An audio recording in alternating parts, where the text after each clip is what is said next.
Hello friends, today I am going to explain you the term national income. National income को समझने के लिए हम इस डेफिनेशन को देखते हैं।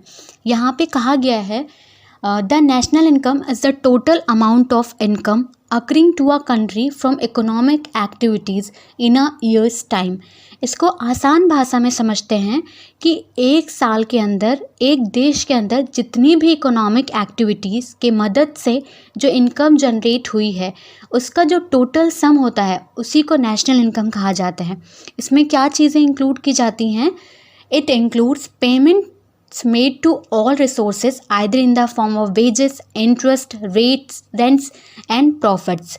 ध्यान देने वाली बात यह है कि ये चारों चीज़ें फैक्टर ऑफ प्रोडक्शन में आती हैं। Land, labour, capital, entrepreneur. Land को क्या दिया जाता है? रेंट। लेबर्स को क्या दिए जाते हैं? वेजेस। कैपिटल को इंटरेस्ट एंड एंटरप्रेन्योर को प्रॉफिट। आगे इस डेफिनेशन में क्या दिया गया है? The progress of a country can be determined by the growth of national income of the country. इसका मतलब ये है कि किसी भी देश की जो प्रोग्रेस है वो कैसे डिटरमाइन कर सकते हैं? उसकी नेशनल इनकम देख के।